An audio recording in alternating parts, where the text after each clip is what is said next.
तृष्णा कहते हैं इच्छा को। नहीं तो समाज में सभी के अंदर कोई ना कोई इच्छा होती है। किसी के अंदर पुत्र की इच्छा होती है, किसी के अंदर धन की इच्छा होती है, किसी के अंदर मकान की इच्छा होती है, कोई ना कोई इच्छा तो होती है। लेकिन मेरी मति वितृष्णा है, किसी को किसी प्रकार की कोई इच्छा। और प्रभु आपको देखकर लगता है कि आज मुझे मेरी मति, आप मेरी मति को अपनी श्रीमती बना लीजिए और आप उनके बन जाइए पति, और वह आपके चरणों में करेगी रति। और जब वह आपके चरणों में रति करेगी तो मुझे मिल जाएगी सदगति। महाराज भगवान पितामह भीष्म की बातों को सुनकर बड़े खुश हुए और इतना कहकर के पितामह भीष्म ने अपने पंचभौतिक शरीर का त्याग किया। एकादशी का दिन था, माघ का महीना था, उत्तरायण काल था और शुक्ल पक्ष था। पितामह भीष्म ने सोचा इससे सुंदर अवसर मेरे जीवन में कोई आ नहीं सकता और भगवान मेरे समक्ष खड़े हैं। और तुरंत पितामह भीष्म ने पंचभौतिक शरीर का त्याग किया। और जैसे ही अपने पंचभौतिक शरीर का त्याग किया, जिस प्रकार सूर्यास्त के समय, शाम के समय एकदम पक्षियों का कलरव शांत हो जाता है, पक्षी चहचहाना बंद कर देते हैं, उसी प्रकार एकदम मौसम शांत हो गया, वातावरण शांत हो गया। देवताओं ने पितामह भीष्म के सौभाग्य की सराहना की और ऊपर से सुमन वृष्टि की और कहने लगे, वाह पितामह भीष्म वाह। जीव यही तो चाहता है कि जब हमारे मृत्यु का समय आए तो सांवरे की मूर्त हमारे सामने आ जाए और भगवान का जाप हमारे मुख में आ जाए। यही तो जीव चाहता है। जब हमारा मृत्यु का समय आए तो परमात्मा की सुंदर सांवली सलोनी सूरत दिखने लगे और हरि का नाम हमारे मुख पर आ जाए। और ये सब देखते हुए पितामह भीष्म ने शरीर को त्याग दिया। बोलिए द्वारकाधीश भगवान की। इतना तो करना स्वामी। हम और आप यही चाहते हैं परमात्मा, जब हमारा मृत्यु का अंतिम क्षण आए तो संसार की याद ना आए, हमें जगदीश्वर की याद आ जाए। इसलिए इतना तो करना स्वामी, जब प्राण तन से निकले, गोविंद नाम लेकर तब प्राण तन से निकले, गोविंद नाम लेकर सब प्राण तन से निकले। इतना तो करना स्वामी, इतना तो करना स्वामी, जब प्राण तन से निकले, गोविंद नाम लेकर तब प्राण तन से निकले, गोविंद नाम लेकर तब प्राण तन से निकले। नाम लेकर तब प्राण तन से निकले, गोविंद नाम लेकर तब प्राण तन से निकले। गोविंद नाम लेकर तब प्राण तन से निकले। बोलिए द्वारकाधीश की, बाल कृष्ण लाल की। सूत सौनकादि ऋषियों ने सूत जी से प्रश्न कर दिया, महाराज हमने पूछा था कि जिस भागवत की आप हमें कथा सुना रहे हैं उस भागवत की रचना कैसे और कब हुई, और आपने तो हमें कुरुक्षेत्र की बात सुनाई। देखिए यह होता है सजग श्रोता का विषय।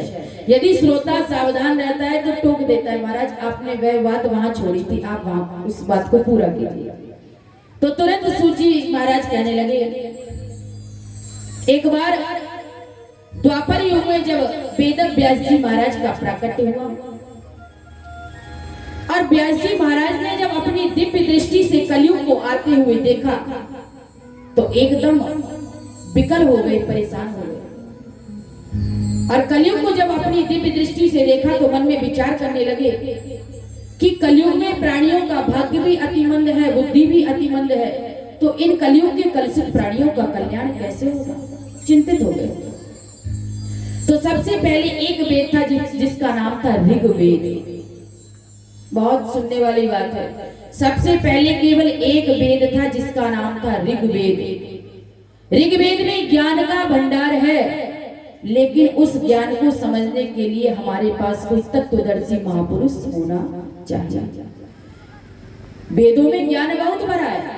वेदों की जो बात है वह जल्दी समझ में नहीं आती है, क्योंकि शास्त्र कहते कुछ हैं और हम उसका अर्थ कुछ और ही निकाल लें। तो उसको सरल करने के लिए वेद व्यास जी महाराज ने एक वेद के 4 विभाग कर दिए, ऋग्वेद, यजुर्वेद, सामवेद और अथर्ववेद। एक वेद के जब 4 विभाग कर दिए तो भी व्यास जी महाराज को चैन नहीं पड़ा। इनका नाम था कृष्ण द्वैपायन। दीप के किनारे ये पैदा हुए थे, इसलिए द्वैपायन कहलाए, और इन्होंने वेदों का विस्तार कर दिया, इसलिए इनका नाम व्यास पड़ गया। प्रत्येक द्वापर युग में व्यास बदल जाते हैं। प्रत्येक द्वापर युग जब लगता है व्यास बदल जाते हैं महाराज, और प्रत्येक जब व्यास बदलते हैं तो हमारे शास्त्रों में भी थोड़ा सा परिवर्तन आ जाता है। तो अब की बार जो द्वापर लगेगा उसके व्यास शुक्राचार्य जी होंगे, ये निर्धारित हो चुका है शास्त्रों में। तो वे भी कुछ ना कुछ संशोधन करेंगे महाराज। तो व्यास जी महाराज ने वेदों का विस्तार किया, इसलिए इनका नाम व्यास पड़ा। और व्यास जी महाराज ने एक वेद की 4 विभाग कर दिए और पंचम वेद महाभारत की रचना कर दी कि महाभारत को जो पढ़ेगा उसको ज्ञान प्राप्त होगा। प्राय लोगों के अंदर भ्रम है कि भैया महाभारत पढ़ने से घर में महाभारत बोलना पड़ेगा। लोगों के अंदर ये भ्रम हो गया, भैया महाभारत को घर में मत रखना, नहीं तो महाभारत हो जाएगी। यही बात है ना। महाभारत में बहुत ज्यादा ज्ञान भरा पड़ा है, पढ़ के देखना। महाभारत के 6 खंड थे, गीता प्रेस के द्वारा जो छपी हुई थी, लेकिन 6 खंडों को पढ़ने का इतना किसी के पास समय नहीं है, तो केवल अब 2 खंडों में संक्षिप्त महाभारत प्रकाशित कर दी गई है, जिसमें 1 लाख श्लोक है। एक बार एक पिता अपने बेटे के लिए एक कन्या को देखने के लिए गए, बहू देखने। तो उससे बेटी से पूछते, बेटा तुम्हें क्या क्या आता है? तो बोले मुझे सिलाई आती है, कढ़ाई आती है, बढ़िया भोजन बना लेती हूँ। तो पिताजी के बेटे के पिताजी ने पूछा, तुम्हें रामायण आती है, महाभारत आती है? तो बेटी कहती है रामायण आती है और महाभारत। बोले रामायण तो आप मुझसे यहाँ सुन लो और महाभारत तो आपके घर में करके दिखा दूंगी। बोलना पड़ेगा। तो लोगों ने ये भ्रम बना लिया कि महाभारत में केवल लड़ाई झगड़ा है। लड़ाई झगड़ा नहीं है, ज्ञान का भंडार है। और आपको यदि ऐसा लगता है कि महाभारत में लड़ाई झगड़ा है तो भैया मत पढ़ना। और ऐसा कौन सा ग्रंथ है जिसमें बताइए युद्ध की बात नहीं है? अगर रामायण उठाएंगे तो भगवान राम और रावण का युद्ध आया है कि नहीं आया? बोलो भाई। और ये श्रीमद् भागवत हम पढ़ रहे हैं, इसमें कितने असुरों को भगवान ने मारा, अभी आपको पंचम दिवस से कथा सुनने को मिलेगी। तो महाभारत में क्या है? ज्ञान का भंडार है। आज हम लोग इन बातों को समझ नहीं रहे हैं और विदेशी लोग हमारे ग्रंथों को पढ़ पढ़ के बड़े बड़े आविष्कार कर रहे हैं। बोलना पड़ेगा। तो वेद व्यास जी महाराज ने पंचम वेद महाभारत की रचना कर दी, फिर भी उनके चित्त को शांति नहीं मिली। तो उन्होंने एक एक करके पुराणों को लिखना प्रारंभ किया और धीरे धीरे करके 17 पुराण लिख दिए।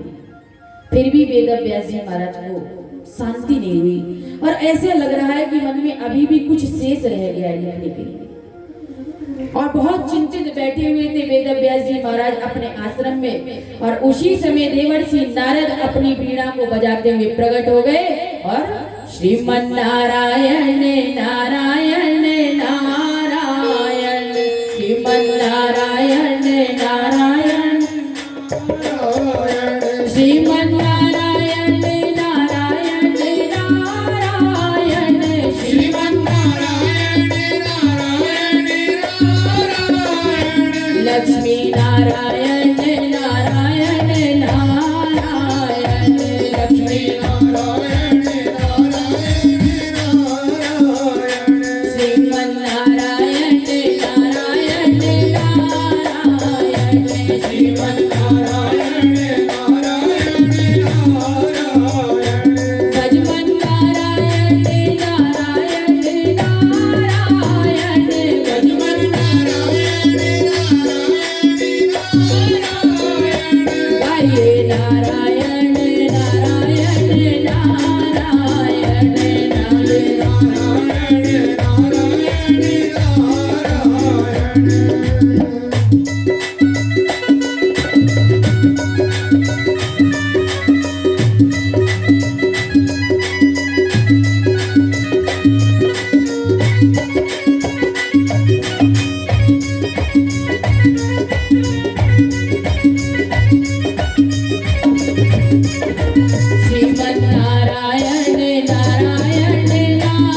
लक्ष्मण नारायण नारायण नारायण श्रीमन नारायण नारायण नारायण श्रीमन नारायण नारायण नारायण बोलिए नर नारायण भगवान की।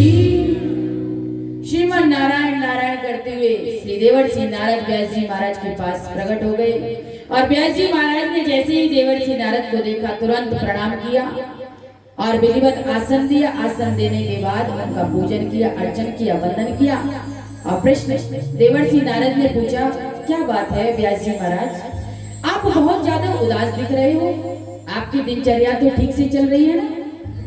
व्यास जी महाराज ने कहा, महाराज मेरी दिनचर्या तो बहुत भली प्रकार से चल रही है, लेकिन मैंने समाज के लिए बहुत कुछ किया और एक एक करके मैंने 17 पुराण लिख दिए, लेकिन मेरे मन को अभी शांति नहीं मिल रही है। देवर्षि नारद ने कहा, तो हम बताएं आपके मन को शांति क्यों नहीं मिल रही? अरे महाराज यदि आप बता देते तो बहुत बड़ा उपकार होता आपका मेरे ऊपर। देवर्षि नारद ने कहा, व्यास जी महाराज आपने अपने पुराणों में विधि निषेध की बातें खूब लिखी, ये करना चाहिए, ये नहीं करना चाहिए, ऐसा करने से ये होगा, ऐसा ना करने से ये होगा, लेकिन अभी तक आपने अपने किसी भी पुराण में, किसी भी ग्रंथ में भगवान के गुणा अनुवाद नहीं गाए, भगवान की महिमा का आपने अभी तक प्रचार प्रसार नहीं किया। और जब तक भगवान की महिमा को नहीं गाओगे तब तक आपके द्वारा लिखे हुए पुराणों के द्वारा किसी को शांति मिलने वाली नहीं है महाराज। इसीलिए भगवान की महिमा का गुणानुवाद करो। और इतना उपदेश देकर के तुरंत व्यास जी महाराज समझ गए और व्यास जी महाराज को अपनी भूल समझ में आ गई कि मैंने बहुत कुछ लिखा, लेकिन अपने किसी भी पुराण में गोविंद के गुणानुवाद, भगवान गोविंद की महिमा को नहीं गाया। देवर्षि नारद ने कहा, गोविंद की महिमा का गान तो मैं आपको बता सकता हूँ कि भगवान के नाम की जप की क्या महिमा है। मुझे देखो, मैं पूर्व जन्म में दासी का पुत्र था और मेरी माँ संतों की सेवा करती थी, संतों की सेवा करती थी, उनके वस्त्र धोती थी, उनको भोजन कराती थी और जो संतों का भोजन बचता था शीत प्रसादी मेरी माँ भी लेती थी, मैं भी लेता था। और संतों की सेवा का सत्संग का चमत्कार है कि पहले तो मैं दासी का पुत्र था और अब जब दोबारा कल्प में मेरा जन्म हुआ तो मैं ब्रह्मा का मानस पुत्र बन के प्रकट हो गया। ये भगवान के नाम का चमत्कार है। और यदि आप भी भगवान की नाम की महिमा का गुणगान करोगे तो व्यास जी महाराज आपको भी शांति मिलेगी और आपके द्वारा लिखे हुए ग्रंथ को पढ़कर जीवों को भी शांति मिलेगी। इसीलिए नाम तेरा जग तारने हारा, भगवान का नाम क्या करता है? जीवों को तारने का काम भगवान का नाम है।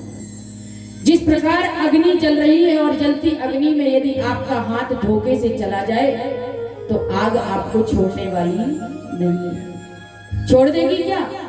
बोलो भाई, आग तो अपना काम कर देगी, जला देगी। जिस प्रकार खुले हुए बिजली के तार में आपका हाथ लग जाए तो बिजली का तार ये नहीं सोचेगा, बाणा वालों ने कल ही तो कथा सुनी थी, इनको छोड़ देना चाहिए, वो तो झटका मार देगा। जिस प्रकार धोखे से आपने विष पी लिया तो आपको मरना पड़ेगा, उसी प्रकार यदि आपने भगवान का नाम जप कर लिया तो आपको तरना पड़ेगा। महाराज नाम तार देता है। गोस्वामी तुलसीदास जी से भी यही बात किसी ने पूछी थी, बाबा दिन रात आप भगवान राम का नाम जपते हुए राम का नाम करता क्या है? ये बात पूछी थी। और एक बात और पूछी थी, जो भगवान का नाम हम मन से जपते हैं उसका तो पुण्य मिलता है, लेकिन जो नाम कभी कभी हम गुरु की आज्ञा मान के जपते हैं और जपने में मन नहीं होता तो बताइए उसका पुण्य मिलेगा या नहीं मिलेगा? होता है ना, कभी कभी तो माला बड़ा मन से जपेंगे और कभी कभी दुकान की जल्दी लगी रहती है और एक फॉर्मेलिटी करने के लिए माला जप देते हैं, तो बताओ महाराज उसका पुण्य मिलेगा या नहीं मिलेगा? कितने लोग कहेंगे मिलेगा, कितने नहीं कहेंगे? बताओ भैया, मिलेगा कि नहीं मिलेगा? आप बताओ। नहीं मिलेगा। दोनों बात कह रहे हैं, हाँ और ना, जहाँ हमारा बात फिट बैठ गई वही मान लेना महाराज जी, बोलना पड़ेगा। गोस्वामी तुलसीदास जी कहते हैं, तुलसी सुमिरन राम को रीज भजो या कीज, भूम पड़े जामे सभी उल्टो हो या सीध। तुलसीदास जी कहते हैं, मेरे राम का सुमिरन तो मन से करो या बगैर मन के करो, श्रद्धा से करो या बिना श्रद्धा से करो, वह तो अपना फल दिए बिना रहने वाला नहीं है। जिस प्रकार एक किसान अपने खेत में जब बिजाई करता है तो बिजाई करते समय वह यह नहीं देख रहा कि बीज उल्टा गिर रहा है या सीधा गिर रहा है, वह तो बिजाई कर देता है और कुछ दिन के बाद बीज फूट जाता है और फसल के रूप में खड़ा हो जाता है। इसीलिए आप भगवान का नाम मन से जपो या बगैर मन से जपो, नाम तो आपको तार के ही रहेगा। इसलिए नाम तेरा जग तारने हारा, भगवान का नाम क्या है? जग को तारने वाला। नाम तेरा जग तारने हारा, कब तेरा दर्शन होगा, तेरी रचना इतनी सुंदर, तू कितना सुंदर होगा। जिसकी रचना इतनी सुंदर है, हम और आप क्या है? परमात्मा की कृति तो है, रचना ही तो है। जिसकी इतनी सुंदर रचना है तो सोच के देखिए वो कितना सुंदर होगा। नाम तेरा जग तारने हारा, नाम तेरा जग तारने हारा, नाम तेरा जग तारने हारा, नाम तेरा जग तारने हारा, कब तेरा दर्शन होगा, तेरी रचना इतनी सुंदर, तो कितना सुंदर होगा, तो कितना सुंदर होगा।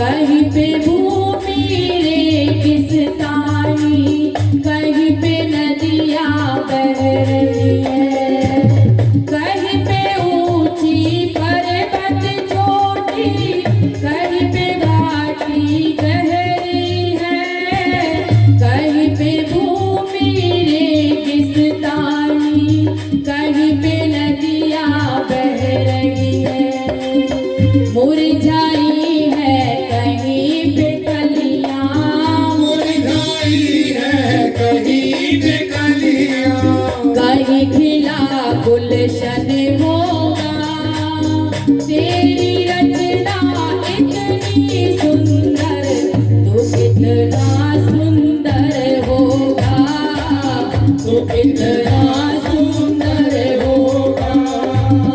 नाम तेरा जग तारने हारा,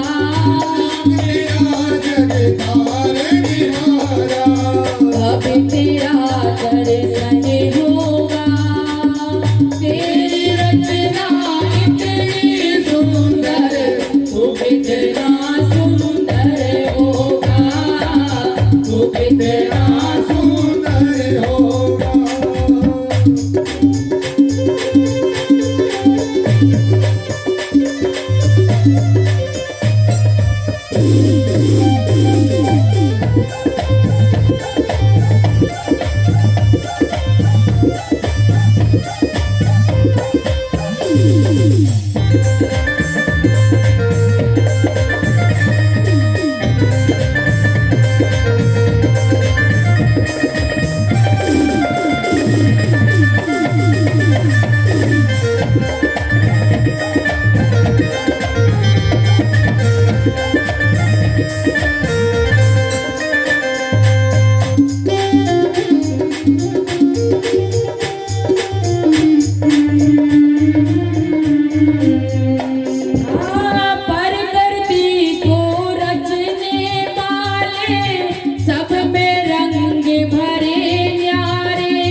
जग को शीतल रखने वाले, जग को शीतल रखने वाले, तू कितना शीतल होगा, तेरी रचना इतनी सुंदर, तू कितना सुंदर होगा, तू कितना सुंदर होगा।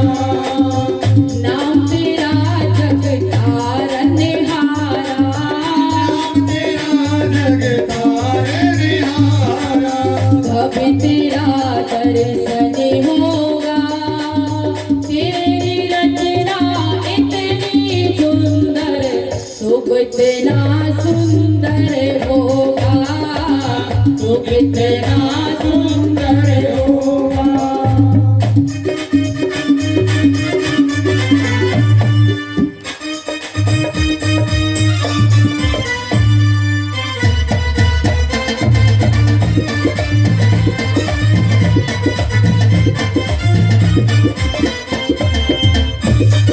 बोलिए गुरु जम्बेश्वर भगवान की, बोलिए विष्णु भगवान की।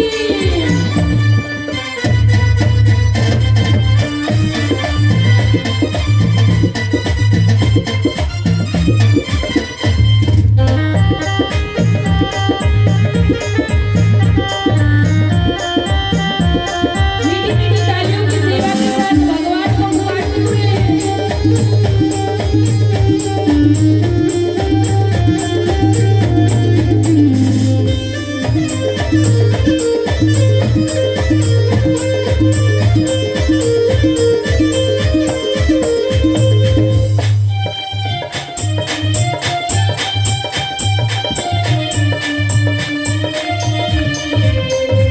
हाँ, भर दिया बेग पवन में तूने, खालीपन दिया अंबर को, ताप दे दिया अग्नि को तूने, बाज पाना भूमि बंजर को।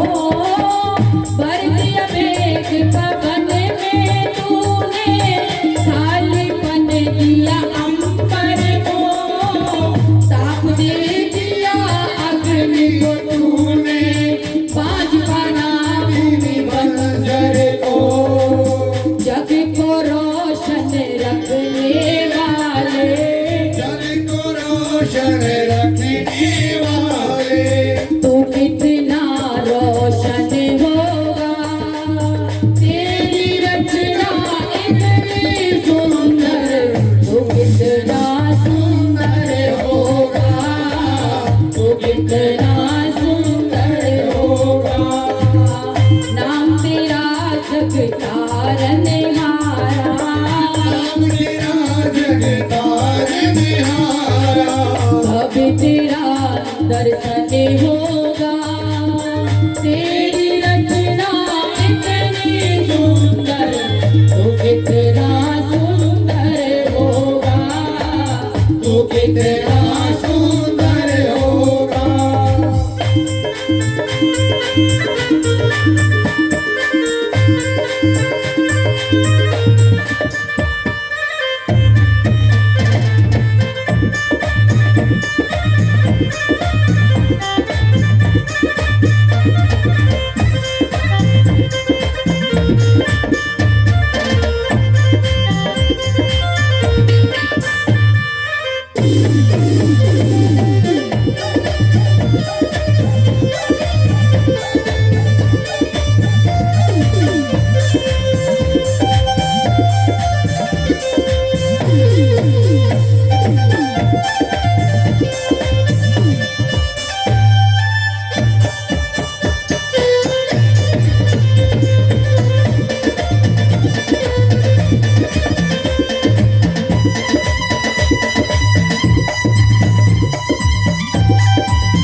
निशान हुआ रे। मेरा कब उजला दर्पण होगा, तेरी रचना इतनी सुंदर, तो कितना सुंदर होगा, तो कितना सुंदर होगा, तो कितना सुंदर होगा, कितना सुंदर होगा, तो कितना सुंदर होगा, तो कितना सुंदर होगा, तो कितना सुंदर होगा।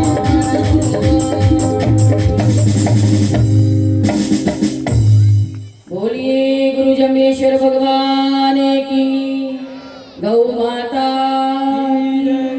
तो आज देवर्षि नारद ने कहा कि नाम का प्रभाव से ही आज मैं दासी का पुत्र था पूर्व जन्म में, और मैंने भगवान का सतत चिंतन किया, और आज भगवान के नाम के जप के प्रभाव से मैं ब्रह्मा का मानस पुत्र बन के प्रकट हो गया।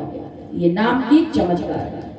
और इतना समझा करके व्यास जी महाराज को देवर्षि नारद तो अंतर ध्यान हो गए। व्यास जी महाराज को भूल समझ में आई, तुरंत व्यास जी महाराज ने सरस्वती नदी में स्नान किया, और जैसे ही स्नान करने के बाद अपने गणेश जी की गुफा में बैठे हुए थे। माना गांव जो मैंने कल बताया था, बद्रीनाथ से थोड़ा ऊपर गणेश गुफा है, और वहीं पर व्यास जी महाराज का आश्रम है जो सम्यकप्राश नाम के नाम से जाना जाता है। और व्यास जी महाराज जैसे ही सरस्वती नदी में स्नान करने के बाद अपने आश्रम में बैठे कि हृदय में भागवत की भागीरथी प्रकट हो गई, और व्यास जी महाराज ने 18,000 श्लोकों की दिव्य संहिता बना करके प्रकट कर दी। महाराज बोलिए व्यास जी महाराज की।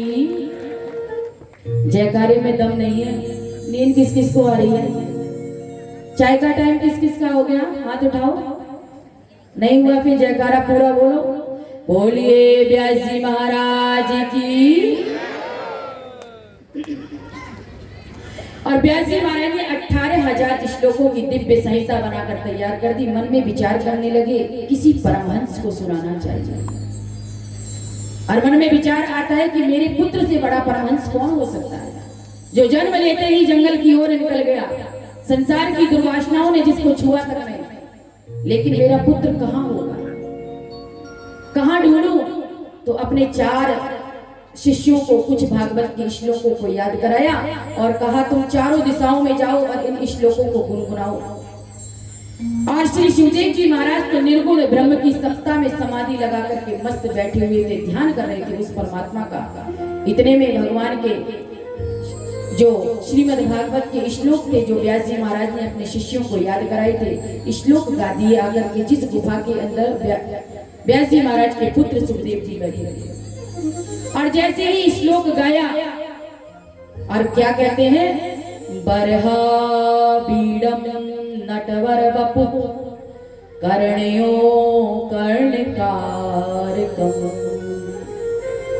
जो सुखदेव जी महाराज निर्गुण ब्रह्म की सत्ता में बैठे हुए थे, समाधिस्थ थे, जिन्होंने सुना बरहा बीड़म नटवर बपु, भगवान कृष्ण के सौंदर्य के बारे में सुना कि मोर का मुकुट लगाए हुए हैं, पीतांबर ओढ़े हुए हैं, और ग्वाल बालों के साथ धेनु चरा रहे हैं, और हाथ में उनकी बंसी है, तो ऐसे मोर मुकुट बंसी वाले का दर्शन तो हम भी करेंगे।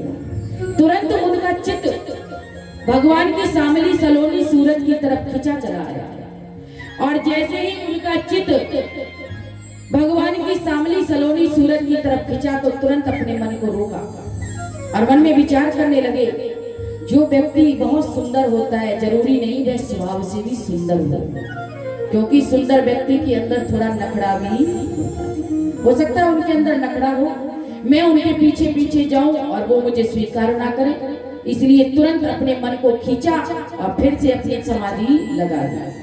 और जैसे ही फिर से समाधि लगाई, इतने में व्यास जी महाराज के शिष्यों ने दूसरा श्लोक गुनगुना दिया। क्या कहा? अहो बकीयम स्तनकालकूटम जिघांस्य आपाय यदप्यसाधि। अहो बकीयम, बकासुर की बहन पूतना जो भगवान को मारने की इच्छा से आई थी, कालकूट नाम का विष लगा करके भगवान को मारने आई थी। और वारे प्रारे प्रभु, आपने उस पूतना पर भी इतनी बड़ी कृपा की कि आपने उस पूतना को माँ यशोदा वाली गति प्रदान की। जो भगवान को मारने की इच्छा से आई थी, भगवान ने उसको भी मैया यशोदा के समान ही गति दी। किसी ने पूछा, प्रभु आपने पूतना को ऐसी गति क्यों प्रदान की? तो भगवान ने कहा, इसने तो माँ का काम किया है, इसलिए इसको मैया यशोदा वाली ही गति प्रदान करूंगा। और जैसे ही श्री सुखदेव जी महाराज ने इस श्लोक को सुना तो मन में विचार करने लगे, जो स्वरूप से इतना सुंदर है और स्वभाव से भी इतना सुंदर है, ऐसे मोर मुकुट बंसी वाले का दर्शन तो हम भी करेंगे। और ध्यान समाधि छूट गई और अपनी गुफा से बाहर आए। व्यास जी के शिष्यों से कहने लगे, भैया 2-4 श्लोक और सुना दो। व्यास जी के शिष्यों ने कहा, भैया हमें तो 2 ही 4 याद थे, अगर आपको और सुनना है तो चलिए हमारे साथ चलिए। हमारे गुरुदेव के पास ऐसे 1 नहीं 2 नहीं 18,000 श्लोक हैं, आप चलो। और श्री सुखदेव जी महाराज व्यास जी के शिष्यों के साथ चल पड़े। और जैसे ही श्री सुखदेव जी महाराज अपने पिता व्यास जी के पास पहुंचे और पिता ने जब अपने पुत्र श्री सुखदेव जी को देखा तो मन में विचार करने लगे, वारे प्यारे प्रभु, आपके नाम में तो वह चमत्कार है। जिस पुत्र के पीछे मैं पुत्र पुत्र कह करके भाग रहा था, उसने मुझे पीछे मुड़कर नहीं देखा, और आज आपके नाम के चमत्कार से वो मेरे पीछे दौड़ा चला आ रहा है। वारे प्रभु, आपके नाम में बहुत चमत्कार। और श्री सुखदेव जी ने कहा, पिताजी आप मुझे ये दिव्य भागवत का पान कराइए। व्यास जी ने कहा, बेटा तुम्हारे जैसे परमहंसों के लिए ही मैंने ये दिव्य भागवत का निर्माण किया। और श्री व्यास जी महाराज ने अपने प्रिय पुत्र सुखदेव जी को श्रीमद् भागवत कथा श्रवण कराई।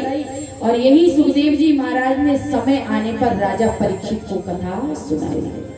शौनक आदि ऋषियों ने प्रश्न कर दिया, महाराज राजा परीक्षित तो कोई परमहंस नहीं थे, तो राजा परीक्षित को ही कथा क्यों सुनाई? व्यास जी ने तो अपने पुत्र परमहंस श्री सुखदेव को सुनाई, तो श्री सुखदेव जी ने राजा परीक्षित को सुनाई क्यों सुनाई? और राजा परीक्षित को ही केवल पात्र क्यों माना? और श्री सुखदेव जी महाराज तो गौदोहन काल से ज्यादा कहीं टिकते नहीं। गौदोहन काल आप समझते हैं? जितने समय में आप अपनी गाय या भैंस का दूध निकालते हैं उसको कहते हैं गौदोहन काल। तो इतने समय से ज्यादा तो श्री सुखदेव जी महाराज कहीं टिकते नहीं, ठहरते नहीं। तो ऐसे श्री सुखदेव जी महाराज ने राजा परीक्षित को 7 दिन बैठ करके कथा कहाँ सुनाई, कैसे सुनाई और क्यों सुनाई, विस्तार से सुनाई। और जैसे ही यह प्रश्न किया, तुरंत सूत जी ने कहा कि हे शौनकादि ऋषियों, भगवान ने उस बालक की मां के गर्भ में रक्षा की थी, जैसा कि अभी आप लोगों ने सुना था। और भगवान रक्षा करने के बाद अपनी द्वारका के लिए प्रस्थान करे। इधर बालक का सकुशल जन्म हुआ, लेकिन जन्म होने के बाद ब्राह्मणों ने इसका नामकरण संस्कार किया और इसका नाम रखा विष्णु राग। क्या नाम रखा? विष्णु राग। विष्णु राग का मतलब विष्णुना रातः दत्ति, इसलिए विष्णु राग। भगवान विष्णु की कृपा से इस बालक का जन्म हुआ है, इसलिए इसका नाम है विष्णु राग। अगर भगवान माता उत्तरा के गर्भ में ना जाते तो ये बालक तो पहले ही मर चुका था। भगवान नारायण की कृपा से इसका जन्म हुआ है, इसलिए विष्णु राग। विष्णु का मतलब क्या होता है? वैवेष्टि व्याप्नोति सकलम जगत, जो जगत के कण कण में विराजमान है, व्याप्त है, उसका नाम है विष्णु। और नारायण, नारायण कहते हैं नार माने जल और अयन माने घर। जल में जिसका घर है उसका नाम है नारायण। ये विष्णु और नारायण दोनों नामों का अर्थ है। तो बालक का नाम पड़ा विष्णु राग। लेकिन जब बालक चारों तरफ निगाह घुमा करके देखता है कि मुझे मेरी माँ के गर्भ में बचाने जो आए थे वो 4 हाथ वाले कौन है, चारों तरफ निगाह घुमा करके देखता है तो प्यार से इनका दूसरा नाम पड़ जाता है परीक्षित। परिता इच्छिति इति परीक्षित। चारों तरफ देख रहे हैं मुझे मैया के गर्भ में बचाने वाला वो कौन है, और परीक्षित के नाम से ये विख्यात हो गए महाराज। और एक दिन क्या हुआ, जब भगवान द्वारका जाने के लिए प्रस्थान कर रहे थे, उसी समय भगवान अर्जुन को अपने साथ ले गए। 7 महीने बीते, ना तो अर्जुन आए, ना अर्जुन का कोई संदेश आया। इधर युधिष्ठिर जी महाराज ने अर्जुन से, भीम से कहा, भैया भीम, बहुत समय हो गया, ना तो अर्जुन आए और ना अर्जुन का संदेशा आया। मुझे बहुत अपशगुन हो रहे हैं। जब मैं देवालय में जाता हूँ, मंदिरों में जाता हूँ, तो मुझे देव प्रतिमाएं रोती हुई सी नजर आती हैं। रास्ते में मैं गौ माता को बछिया का दुग्ध पान करते हुए देखता हूँ और आसमान में पुच्छल तारे का उदय होते हुए देखता हूँ। यह सब अशुभ के संकेत है, अपशगुन है। लगता है कोई बहुत बड़ा अनर्थ होने वाला है। इतना कह ही रहे थे, इतने में क्या हुआ, अर्जुन सीधे चले आ रहे हैं और अर्जुन को देखते तुरंत युधिष्ठिर जी ने प्रश्न कर दिया, अर्जुन क्या बात है, तुम इतने चिंतित क्यों लग रहे हो? तुम्हारा मुखमंडल इतना तेजहीन क्यों है? तुमसे कोई गौवध तो नहीं हो गया? कोई विप्र वध तो नहीं हो गया? वैश्या गमन तो नहीं हुआ? कहीं तुमने बालक और वृद्ध की अवस्था में उनको खिलाए बिना भोजन तो नहीं कर लिया? इसीलिए शास्त्र कहते हैं अपने घर में सबसे पहले भोजन बुजुर्गों को और छोटे छोटे बच्चों को देना चाहिए, अपनी थाली बाद में लगानी चाहिए। बोलना पड़ेगा, आजकल की देवियां नहीं है ना, पहले हमें भूख लग रही है, बाद में देखेंगे। तो आज युधिष्ठिर जी महाराज यही प्रश्न कर रहे हैं, तुमने कहीं बालक और बुजुर्ग की अवस्था सामने बैठे होने पर तुमने भोजन तो नहीं कर लिया? कहीं ब्राह्मण वध तो नहीं हो गया? कहीं तुम अपना क्षत्रिय धर्म पालन करने में असमर्थ तो नहीं हो गए? क्या बात हो गई?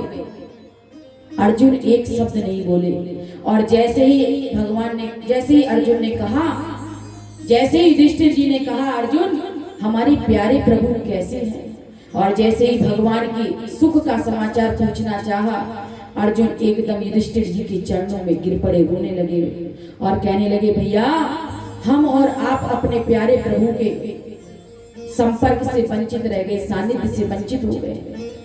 भगवान प्यारे प्रभु हमारे लीला को स्मरण करके अपने परम धाम को चले गए। जैसे ही ये शब्द कहा, कुंती महारानी दौड़ करके आई थी यदुवंशियों के सुख का समाचार सुनने के लिए, और जब दुख की बात सुनी और जब साथ में ये सुना कि 56 करोड़ यदुवंशी भी समाप्त हो गए, केवल 4-5 अवशेष ही मात्र बचे। और कुंती मैया ने जैसे ही सुना कि हमारे प्यारे प्रभु भी अपनी लीला स्मरण करके भगवान अपने धाम चले गए, कुंती मैया ने भगवान की वियोग को एक क्षण के लिए भी सहन नहीं किया। तुरंत पद्म आसन लगाया और गोविंद के चरणों का ध्यान करते करते एकदम अपने पंचभौतिक शरीर को छोड़ दिया। बोलिए कुंती महारानी की।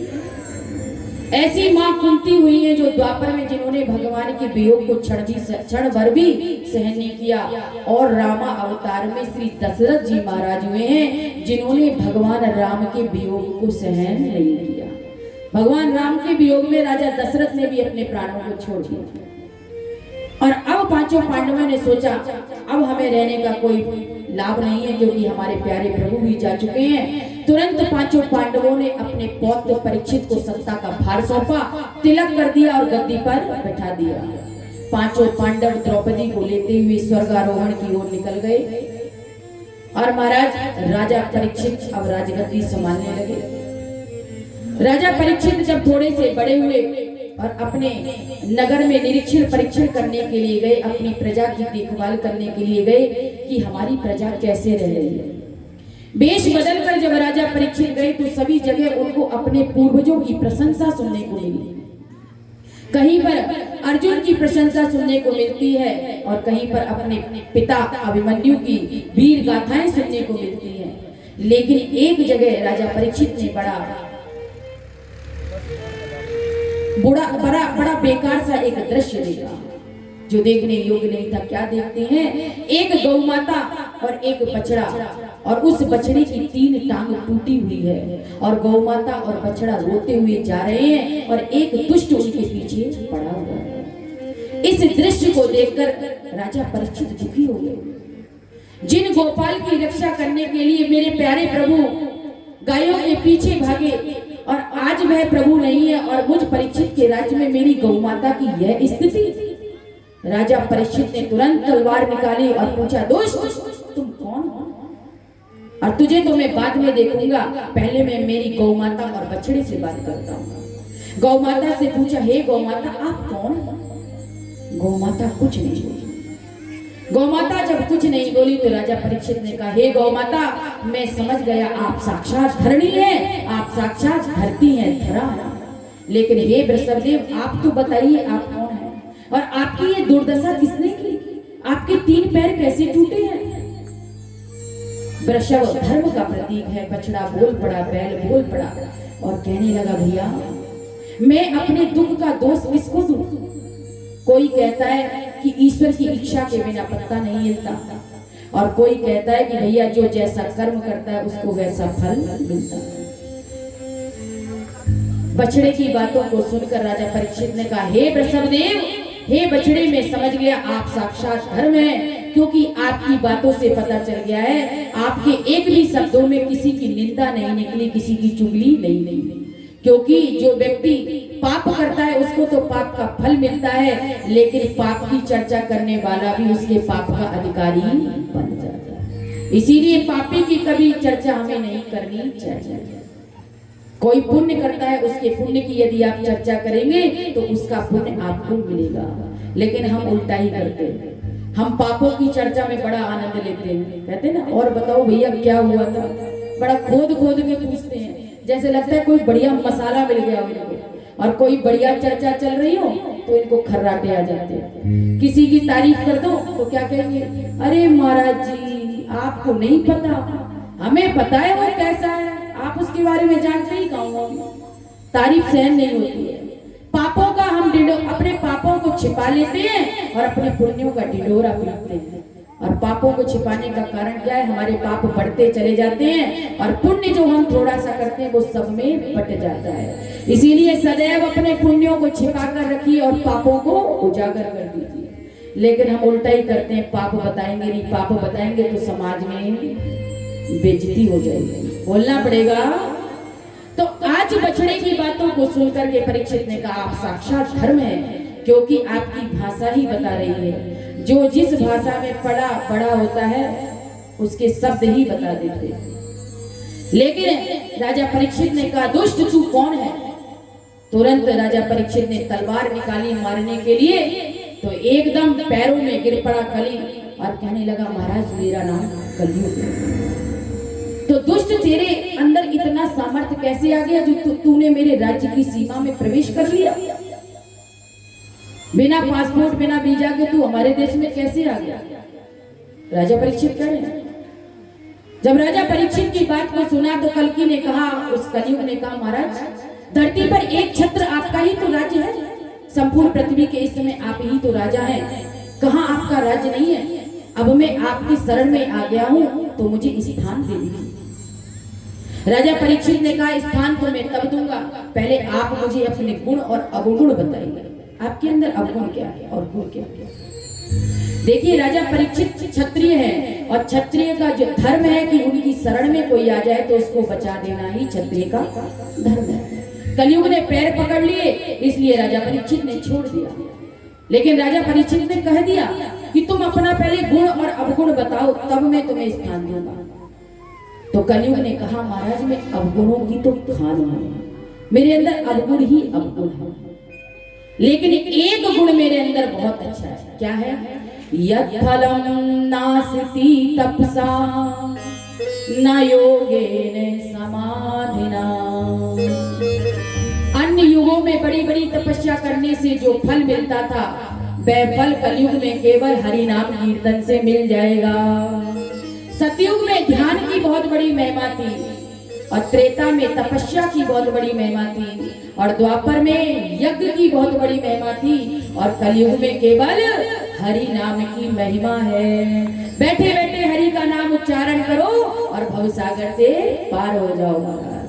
कलयुग के बल नाम आधारा, कलयुग के बल नाम आधारा, कलयुग के बल नाम आधारा।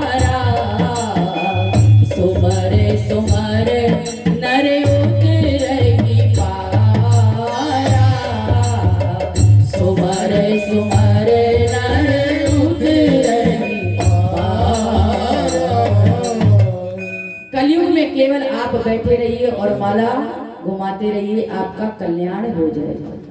लेकिन जिस प्रकार बंजर भूमि में बढ़िया से बढ़िया बीज भी खराब सिद्ध हो जाता है, उसी प्रकार कलयुग के दूषित वातावरण में भगवान नाम का जो जप की महिमा थी वह भी धीरे धीरे समाप्त होती जाएगी। किसी से कह दो भैया आज रात्रि जागरण करना है, माताएं रात्रि जागरण करती है, वो लगाती है जागरण, रात जगाती है। तो इनकी रात जगाने का मतलब सुन लो, 12 बजेंगे वैसी तो इनकी रात बुझ जाती है, एकदम सो जाती है। बोले महाराज जी रेस्ट का टाइम हो गया हमारा, और फिर जब 4 बजेंगे तो बैठ जाएंगे। अब बताइए ये रात जगाई है या इन्होंने रात बुझाई है? बोलना पड़ेगा ये रात जगाती है। रात जगाने का मतलब पूरी रात भगवान का कीर्तन करो, ये नहीं कि थोड़ी देर रेस्ट कर लिए और फिर बैठ गए उठ करके। अगर कह दिया जाए भैया भगवान का भजन करो तो नींद आएगी, आलस आएगा, और कह दिया जाए आज फलाने की चुगली करनी है, फिर देखो क्या रस आता है। बड़े उसको आराम से पूछेंगे, अच्छा ऐसी बात है, ये हो गया उसके साथ, और बड़ी गहराई में जाती है एकदम। ये हमारी और आपकी यही तो है जीवन का। भगवान का चिंतन करने के लिए हमारे पास समय नहीं है। किसी से कहो भैया गौ सेवा समिति बहुत सुंदर कथा का आयोजन करा रही है, एक दिन तो समय निकालो सुनने का, कहते हैं ना, तो क्या कहेंगे, तुम्हें कथा की पड़ी, हमें मरने तक की फुर्सत नहीं है, तुम्हें कथा की पड़ी है। अब बताओ जब मृत्यु आएगी तो क्या आपको फुर्सत देखेगी? वो तो आपको लेके चल देगी। ये क्या है? तुलसीदास जी बहुत सुंदर बात इस पे कहते हैं, तुलसी पिछले पाप से हरि चर्चा न सुहाए, जैसे ज्वर के जोर से भोजन की रुचि जा। तुलसी पिछले पाप से, पिछले पाप के कारण हमें भगवान का नाम अच्छा नहीं लगता। जिस प्रकार किसी व्यक्ति को बुखार हो जाए उसका भोजन का स्वाद गायब हो जाता है, उसी प्रकार हमें भजन अच्छा नहीं लगता। तो महाराज जैसे एक बंजर भूमि में अच्छा से अच्छा बीज भी सिद्ध नहीं होता, वह भी खराब माना जाता है, उसी प्रकार कलयुग में इतने